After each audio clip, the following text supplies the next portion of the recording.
ma daawato filimka la yidhaahdo limitless. filimkan ninka material wuxuu qaataa kaniinkana wuxuu u sahlaa inay feejignaantiisu ay aad u weynaato wax walba oo dhacaya agaarkiisa ka dhacaya hadday tahay qolka xataa bannaanka inuu u fiirsan karayo isagoo qolkaa joogta. haddaba maanta waxaynu doonaynaa inaynu noqono limitless, inaynu sida actorkaas oo kale noqono, feejignaanteennuna ay aad u sarreyso, wax walbana aynu u fiirsan karayno. balse kaniin qaadan mayno. waxyaalaha aan ay videogan ku baran doono baa inoo sahli doona inaynu noqono limitless. marwo iyo mudane waxaan doonaya maanta inaan ku tuso weligaa waxaadan hore u arag soo yardhow. fadlan haddii adiga daawanayso teleefonkaaga hortaada dhig. wax aan rabo inaan kuu sheegana si fiican dhegeyso. gacantaada ishordhig, kabacdina waxaad u fiirsataa labada xariijin ee gacantaada baabacda ku yaala. waxaan rabaa in aad kasoo dhex saarto labada xariijin bartankooda keliya, laba xariijin ooda weligaa hore u arag. waqti baan ku siinaya.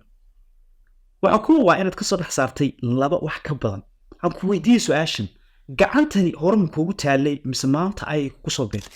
waxa hubaala gacantan markii aad dhalatay ilaa hadda inay kugu taalo, balse xariijimahan aad maanta aragtay inaad weligaa hore u arag say suurta ku tahay. kusoo dhowo videogan. waxaan maanta kula wadaagi doonaa erey aad in badan maqashay ood fahmi weyday macnaha ay u taagan yihiin.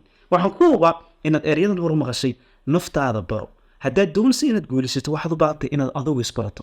waxaad u baahan tahay inaad naftaada dib ugu noqoto. barashada naftaada ayaa ugu muhiimsan. ereyadan oo dhan waxaan ku hubaa inaad ka maqashay dadka dhiirigeliyaasha, laakiin ma isweydiisay see nafteeda u baran kara. haddaba videogeenan maanta ayaynu si fiican ugu sharaxi doonaa sida nafta loo barto iyo faa'iidooyinka ay leedahay bal naftaada inaad barato iyo siyaabaha aynu isticmaali karno marka aynu nafteena barno. haddaba videoga bilowgiisa waxaad samaysay tallaabadii koowaad. tallaabada koowaad eed qaadatay waxay ahayd waxaad u fiirsatay gacantaada. sidaas leeg waxaynu u fiirsanaynaa nafteena. gacantani weligeed bay kugu taalay, balse hal daqiiqo inta aad fadhiisatay maad odhan bal gacantayda aan u fiirsado. sidaas leeg waxaa u baahan tahay naftu inaad u fiirsato waxyaalaha ay ku fiican tahay, fikradaha ay leedahay, qaabka wax uga falceliso, dareenadeeda iyo waxyaalahaasoo dhan. keliya u fiirsashada naftaadu kuma siin karayso inaad naftaada barato. waxaad u baahan tahay inaad feejignaatid marka aad wax u fiirsanayso. jumladan xasuusnow. videogana halka jumladaad ka qaadan karaysaa waa jumladda. xorriyadda nolosha waxaa ku siinaysaa inaad wax u fiirsato. xorriyaddaasna waxaa kuu sii hayn karaysa ee gacanta kugu hayn karaysa waa feejignaan. inaad feejignaatid waxaa kuu sahli karaa inaad waqti qaadatid naftaada aad keli u tahay. sidoo kale goob ku habboon inaad feejignaatid. markii koowaad aad bilaabaysid waxaa laga yaabaa inay kugu adkaato qaabkeedu aad wax ugu fiirsan lahayd, laakiin waxaa hubaal marba markasi dambaysa inay kuu fududaan doonto inaad wax u fiirsatid, maadaama feejignaantaada ay aad u weynaanaysaa. inaad wax u fiirsatid oo aad feejignaatid waxay kuu sahli doontaa inaad fikirtid. fikirkuna wuxuu kuu sahli doonaa fikradaha qaar inaad si fiican uga shaqaysiiso. waxaa laga yaabaa fikradooyin aad u cajiiba inay noloshaada kusoo marin, balse fikradahaas ay si degdega kugu dhaafeen. waxyaalaha waxaa u sababa maadaama aadan feejignayn, fikradahana aadan u fiirsan, feejignaantaadina aysan joogin. faa'iidooyinka ay leedahay inaad naftaada barato ood u fiirsato, sidoo kalena aad feejignaan ugu fiirsato baa waxay leedahay kow, isbarasho. badanaa waxaad arki doontaa marar fara badan marka erey lagu idhaahdo ama cay ha noqoto ama erey aadan ku farxin ood maqasho, waxaad arki doontaa inaad siyaabo qaar aad uga falceliso. siyaabahaasina waxay kuu anfacayaan mar walba u fiirsato inaad fahanto halkeed ka imanaysaa, sidaad uga falcelisaa, qaabkeebaad u shaqaysaa. marka aad shayga iyo shayga la kulantid sideebaad uga falcelisaa. marxaladda noocaas markaad la kulantid sidaas leeg jawaab nooceeya ayaad diibtaa. isbarashadaasi waxay kuu sahlaysaa inaad bulsho aad la tacaashid aad u kala duwan. badanana bulshadu waxay jeceshahay qof naftiisa yaqaana inay waqti la qaataan. haddaad doonayso inaad nolol iyo qoys dhistana, qofka aad doonaysa ee lamaanahay wuxuu u baahan yahay inuu maanta la noolaado oo waqti la qaato qof naftiisa yaqaana.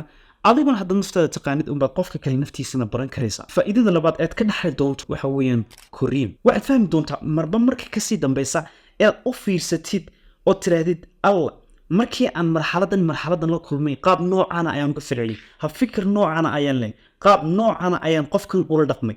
waxay kuu sahli doontaa marxaladda labaad ee isla shaygaas uu dib u dhaco inaadan dib ugu celin. maskaxdeena rabbi wuxuu u samaysay cajiiba. marar farba waxaad arki doontaa inaadan shayada ku celcelin, qaladkaagana aad wax ka barato. taasna waxay kuu sahlaysaa inaad korto. hubaal waxaad ka kori doontaa dareenada aad ka hooseeya haddii ay tahay degdeg uga falcelinta, u fiirsasho la'aanta, dhegaysi la'aanta iyo dareeno noocaas, iyo habfikirada sidoo kale aadka kuu liidaya aad leedahay war habfikirada noocani haddii aad sii wadato noloshaadan ku anfici maayo. waxaad u baahantahay markaa inaad bedesho fikradaha noocan. waqtiga kasii dambaysa bulshada agtaada joogta ee kugu hareereysana waxay dareemi doonaan in iftiinkaagu aad u soo baxayo shakhsiyadaadi dadnimadaaduna ay aad u wanaagsanaanayso shayga ugu qurux badan oo qof arki karaa weliba qofku jecel waxa weeyaan qofku markuu arki karayo sida aad u korayso markuu arki karayo inaad adigu qaladaadkaaga dib u saxayso isagoo oo qofka kaleba ku sixin marka uu qaldamada uu odhan karayo cafwan waan kaa raali gelinaya qaladka aan sameeyey anana kaa gardarna korin noocan haddii aad yeelatana runtii qof walba oo agtaada imaada wuxuu ku farxi doonaa inuu waqti kula qaybsado noloshaadana wuxuu jeclaan doonaa inuu kula noolaado faa'iidada saddexaad ee leedahay fahmida dadka kale waxaad baran doontaa dadka kale qaabkay u shaqeeyaan buugga leedaha mastery wuxuu ka sheekeynaya inaad naftaada ku takhasustid sidoo kale aad dadka kalena ku takhasustid waxaad u baahan tahay markii koowaad inaad fahantid qof walbaaba qaabka uu u shaqeeyo talabaadna waxa weeye inaad fahantid bini'aadanku si guud seeba u shaqeeya adigu markaa mar walba naftaada u fiirsid ba waxaad baran doontaa talaabada koobaad ah inaad naftaada baratid sidaana waxaa kugu sahlanaanaysa inaad barato qof kale sida uu shaqeeyo iyo si bini'aadanba uu shaqeeyo markaad adigu naftaada baratid fahmidaasna waxaa ku sahli doontaa qofkaad ugu jeceshahay inaad waqti fiican aad la qaadatid maadaama ood fahmayso qofkan kale hadday fahni inay muhiim tahay naftaada baratid maxaa kuu sahli karaa haddaba inaad naftaada baratid stepka koowaad ee kuu sahli doona si aad naftaada u baratid waxa weeyaan journaling inaad wixii daabacdid ood qortid marka aad naftaada baranaysid telefonka iphone-ku wuxuu leeyahay application leedahay notes halkaas ba waxaan u sameeyey folder leedahay barashada naftayda halkan waxaan ku ururinay sanadadii ugu dambeysay naftaydu siyaabaha ay u shaqeyso qaabka aan uga falceliyo fikradaha qaar dareenadaydu sida ay yihiin xataa dadku waxa ay yidhaahdaan qaabka aan u fahmo waxaa jira qisooyin aad u cajiib ah oon ku qoray notekeyga haddii aan qisadaan ku daro waxay jirtay maalin maalmaha kamid aan u shaqeynaya ba waxa dhacday waxaa la ila soo wadaagay arrin aad u muhiim ahaa kaasoo walaalkii ku dhacay marka waxaa muhiim ahayd caawimaadkaygan ugu baahnaa qofkaasi in aan tago balse markii la iisoo sheegay xogtaasi anigu yiri walaalkaaba hawl soo gaadhay wuuna kuu baahan yahay sida ugu dhaqsaa badan loo tag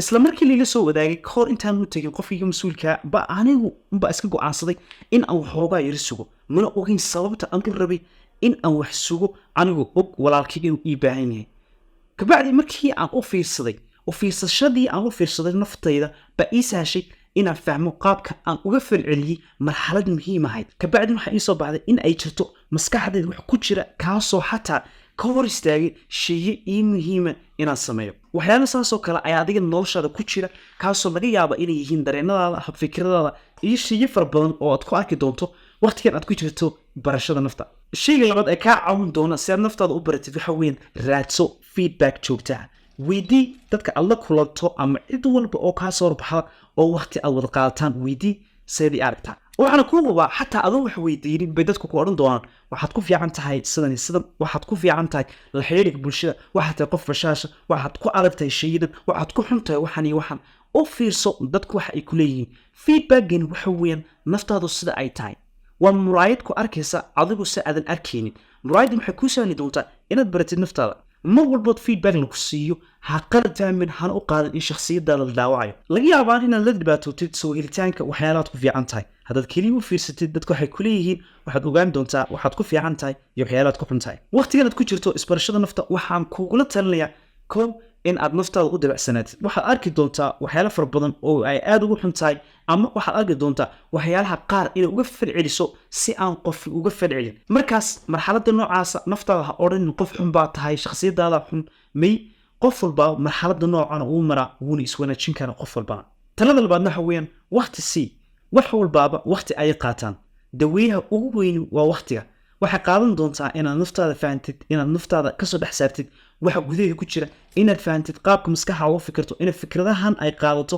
fikradaha quruxda badan inay ku bedesho wixii xumaa waxay qaadan doonaa waqti fadlan waqti si hooyo walbaaba uurka waxay qaadaa ugu yaraan 7 bilood ilaa 9 bilood marka cidna kuma dhasho bil ama 2 bilood waqti si naftaada qofka ugu fiican ee waqti siin kartaana waa naftan adiga ku jirta marka waqti si waxa soo bixi doona ubaxa noloshaada videogan maanta intaan aan kusoo gabagabeynaya waxyaalihi aad ka baratay videogan haddii aad hore maqli jirtay naftaada baro sidan aad u baahan tahay nafta inaad ku barato waxa ugu muhiimsan si aad u guulaysatid inaad naftaada barato isbaro naftaada waxyaalahaas dhan waxaa rajaynayaa maanta inaad fahantay qaabka nafta loo barto iyo waxyaalaha kaa caawin kara si aad naftaada u barato runtii anigu aad ayaan jeclaan lahaa inaan ogaado si aan nafteeda u barto waxyaalo fara badan runtii way iga anfacday shakhsiyadeeda iyo waxyaalaha ku fiicanna way ii sahashay maadaama nolosheeda ay ii fudaysay waxaan gelin karaya waqtiga ugu fiican waxyaalahan ku fiicana ma ahan waxyaalahan ku xumay videogan inta ay ku soo gabagabeynaya aad u maasantay daawashada videogan waxaad ka baratay comment-ga noogu reeb hadduu ku cajiyo videogana like noo saar oo marka xigta assalaamu calaykum waraxmatullaahi wabarakaatuh